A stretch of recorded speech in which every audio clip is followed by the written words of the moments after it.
ఓం మహాగణాధిపతయే నమ. ఓం గురుభ్యో నమ. ఓం శ్రీమాత్రే నమ. పరమేశ్వర స్వరూపమైనటువంటి జ్యోతిష, వాస్తు మరియు ఇతర అనేకమైనటువంటి శాస్త్రములను మనకు అందించినటువంటి మహర్షులకి నమస్కారం. హయగ్రీవ హయగ్రీవ హయగ్రీవేతియో వదేత్తస్య నిస్సరసేవాని జన్మకన్యా ప్రవాహవత్ అరుణాం కరుణాతరంగితాక్షీం ధృతపాశాంకుశపుష్పబాణచాపాం అనిమాదిభిరావృతాం మయూకై అహమిత్యేవ విభావయే భవానీ. శ్రీమాత్రే నమః. ప్రేక్షకులకి ఆ లలితాంబిక అమ్మవారి యొక్క అనుగ్రహం పరిపూర్ణంగా కలగాలని స్ఫూర్తిగా కోరుకుంటూ మనం ఈరోజు ఈ షష్టగ్రహ కూటమి, ఈ కుజుడు నీచపడటం, వీటన్నిటితో పాటు ప్రధానంగా ఇక్కడ బుధుడు నీచ స్థానంలో ఉంటూ కొన్నిసార్లు నీచభంగ రాజయోగంలోకి, కొన్నిసార్లు నీచంలోకి వక్రించి నీచం పోవడము, ఇట్లాంటివన్నీ జరుగుతున్నాయి. దీనివల్ల ఏమిటి అంటే, ఒకటి, ఇది దేశకాల పరిస్థితుల మీద ఒక రకమైన ఫలితం ఇస్తే, జన్మజాతకంలో అది ఏ డేట్స్ నుంచి ఏ డేట్స్ వరకు ఈ బుధ శుక్రుల యొక్క వక్రగతి కానివ్వండి, నీచభంగ రాజయోగం కానివ్వండి చూసుకున్నట్లయితే, ఫస్ట్ ఆఫ్ ఆల్ ఇక్కడ ప్రజెంట్ అయితే బుధుడు నీచంలో ఉన్నాడు, శుక్రుడు వక్రించున్నాడు ప్రస్తుతం ఉన్నటువంటి ఇప్పుడు సమయంలో. ఈ వక్రించినటువంటి శుక్రుడు స్ట్రైట్ ఎప్పుడు అవుతాడు అని చెప్పి తీసుకుంటే 13వ తేదీ 4వ నెల 2025కి స్ట్రైట్ అవుతాడు. ఇది స్ట్రైట్ అయ్యే క్రమంలో, అంటే ఇప్పుడు ఉన్నటువంటి శుక్రుడు స్ట్రైట్ అయిన తర్వాత నుంచి మంచి రిజల్ట్స్ వస్తాయి. గుర్తుపెట్టుకోండి, అంటే 13/4/2025 నుంచి మీకు మంచి రిజల్ట్స్, ఇప్పుడు ఏవైతే నేను మీకు వీడియోలో చెప్పబోతున్నా మంచి రిజల్ట్స్ అక్కడి నుంచి చాలా బాగుంటాయి. ఏ రిజల్ట్స్ అయితే మంచిగా అవుతాయని చెప్తున్నాను, గుర్తుపెట్టుకోండి. అలాగే ఈ 16/3/2025కి బుధుడు వక్రిస్తాడు. అంటే ఇప్పుడు ప్రజెంట్ ఉన్నటువంటి శుక్రుడు వక్రగతి వల్ల నీచంలో ఉన్నటువంటి బుధుడు యొక్క నీచ సంబంధం అనేది పోతుంది. మళ్ళీ ఈ బుధుడు స్ట్రైట్ అవ్వడం 8/4/2025 నుంచి స్టార్ట్ అవుతాడు. అంటే ఈ బుధుడు స్ట్రైట్ అవ్వడము, శుక్రుడు స్ట్రైట్ అవ్వడం రెండూ కూడా ఫలితం అనేది 13/4/2025 వరకు ఉంది. కాబట్టి ఈ 13/4/2025 వరకు షేర్ మార్కెటింగ్ రిలేటెడ్ సంబంధించిన విషయంలో, మార్కెటింగ్ చేసేటువంటి వాళ్ళు డిజిటల్ మార్కెటింగ్ రిలేటెడ్ సంబంధించిన విషయాల్లోనే చాలా జాగ్రత్తగా ఉండాలి. ఇది ప్రధానం. ఇక ఒక్కొక్క లగ్నం వారికి ఎటువంటి ఫలితాలు వస్తాయనేటువంటి విషయం కూడా మనం తెలుసుకుందాం. మీన లగ్నము, మీన రాశి. మీనం వారికి మీకు 4వ అధిపతి 7వ అధిపతి అయినటువంటి బుధుడు రాశిలో ఉండి నీచబడి ఉన్నాడు.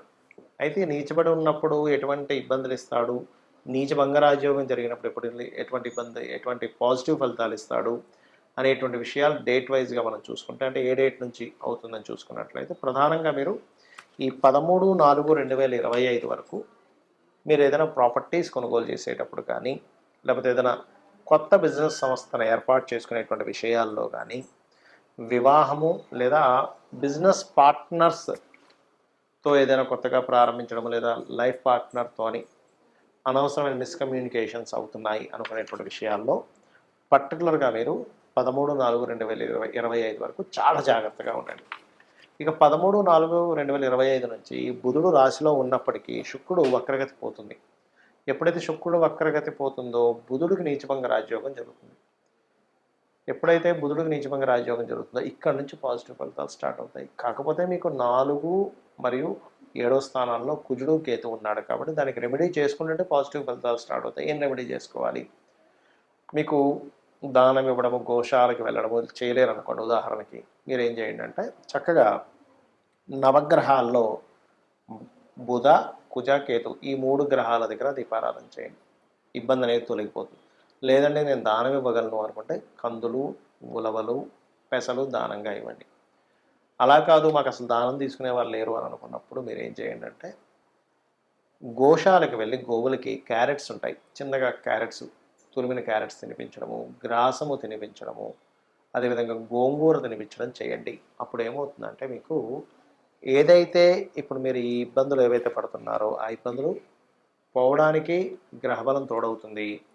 దాంతోపాటు మీరు నిత్యము గౌరీదేవి యొక్క అష్టోత్తరం చేసుకోండి, అన్ని విధాలా మీకు బాగుంటుంది.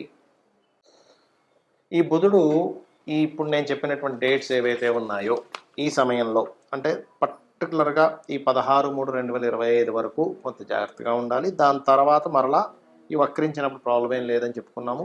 మరలా మీకు స్ట్రైట్ అయినప్పుడు 8/4/2025 నుంచి 13/4/2025 మధ్యలో కొంత జాగ్రత్తగా ఉండాలని చెప్పాను. ఈ సమయాల్లో ఎటువంటి విషయాలు జాగ్రత్తగా ఉండాలి అని చూసుకున్నట్లయితే, ఈ పర్టికులర్ టైమ్స్లో డైలీ ట్రేడింగ్స్ చేస్తుంటారు షేర్ మార్కెట్లో. వాళ్ళు చాలా జాగ్రత్తగా ఉండాలి, గుర్తుపెట్టుకోండి. ఎందుకంటే చాలా కుటుంబాలు ఈ షేర్ మార్కెట్లో సరైన అవగాహన లేక కొంచెం కొంచెం నేర్చుకొని వెళ్ళిపోయి అక్కడేదో చేసి కొన్ని లక్షలు కోట్లు పోగొట్టుకున్న వాళ్ళని నేను చాలామందిని చూశాను. అయితే ఒకటి గుర్తుపెట్టుకోండి, ఎవరికైనా షేర్ మార్కెట్లో బాగా రాణించాలి అంటే కనుక మీరు మీ జన్మజాతకంలో మంచి మహాదశ అయినా ఒకటి నడుస్తుండాలి, లేదా మీకు పర్టికులర్గా ఒక నీచభంగ రాజయోగం, విపరీత రాజయోగం అయినా ఉండాలి మీ జన్మజాతకంలో. అన్నిటికంటే ముఖ్యంగా వాటితో పాటు 2, 5, 8, 11 కాంబినేషన్ ఉండాలి. అంటే 2వ అధిపతి, 5వ అధిపతి, 8వ అధిపతి, 11వ అధిపతి బాగుంటూ ఎక్కడ పాపగ్రహం మధ్యన పడకుండా బాగుండాలి. ఆ యొక్క మహాదశ నడుస్తుండాలి. అప్పుడు ఆటోమేటిక్గా ధనం పరంగా బాగా కలిసి వస్తుంది. ఇది షేర్ మార్కెట్లో. లేదు లాంగ్ టర్మ్ షేర్స్ చేసుకుంటారంటే దాని గురించి ప్రత్యేకంగా మీరు తెలుసుకొని చేసుకోండి. ఏ ఏ మార్కెట్ ఎట్లా ఉంది, దేని యొక్క కంపెనీ షేర్స్ బాగా పెరుగుతున్నాయి, ఏది డెవలప్ అవుతుంది అనేది అదొక నాలెడ్జ్. అది ఏదో ర్యాండమ్గా ఏమీ తెలుసుకోకుండా వెళ్ళిపోయి పెట్టేయకుండా డబ్బులు వస్తుంది అనుకుంటే మీరు తప్పిదం, అంటే మీరు పప్పులో కాలేస్తున్నారు, మీరు బాగా అర్థం చేసుకోండి. అలాగే ఇక్కడ ఈ బుధుడు యొక్క వక్రగతి వల్ల కానివ్వండి, బుధుడు నీచంలో ఉన్నప్పుడు, అంటే శుక్రుడు సపోర్ట్ లేనప్పుడు, శుక్రుడు సపోర్ట్ ఉంటే నీచభంగ రాజయోగం, కానీ లేనప్పుడు జరిగే ఫలితం ఏమిటి ఇక్కడ అంటే ముఖ్యంగా కొన్ని దేశాలకు ఆర్థిక మాన్యాలు రావడం, skin related issues, skin related సంబంధించిన ఎక్కువగా జనాలకి రావడం అనేటువంటిది చూపిస్తూ ఉంటుంది. అలాగే వీటితో పాటు ప్రధానంగా కొన్ని మిస్కమ్యూనికేషన్స్ కూడా జరుగుతాయి ప్రజలకు. నార్మల్గా ఏంటంటే బుధుడు ఇలా నీచంలో ఉన్నప్పుడు ఏమవుతుందంటే మిస్కమ్యూనికేషన్స్, వీళ్ళు ఒకటి చెప్తే వాళ్ళు ఒకటి చెప్పడం, వీళ్ళు ఒకటి మాట్లాడితే వాళ్ళు ఒకటి మాట్లాడడం, అలాంటివి ఎక్కువగా జరుగుతూ ఉంటాయి. ముఖ్యంగా ఇటువంటిది ఎక్కువగా ఉంటూ ఉంటుంది. ఇది మెయిన్గా చూసుకోవాలి.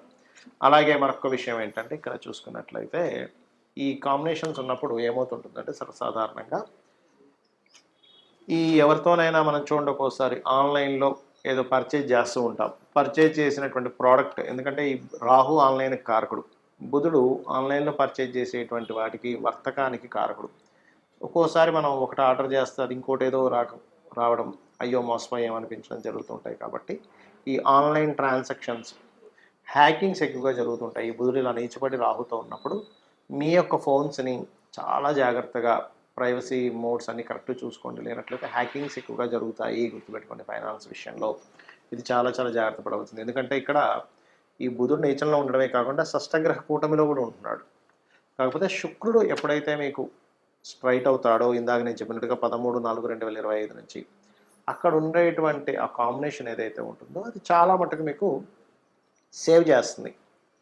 అంటే ఈ ఈ 2 గ్రహాలు స్ట్రైట్ ఎప్పుడైతే అవుతాయో చాలా విషయాల్లో మీకు బాగా కలిసి రావడం అందరికీ కూడా ఇట్లాంటి ఫలితం ఇస్తుంది. కాకపోతే ఈ బుధుడి యొక్క ప్రభావం మరి కొంతమందికి జన్మజాతకం ఉండదు, వాళ్ళ నక్షత్రం కానీ రాశి కానీ ఏమీ తెలియదు.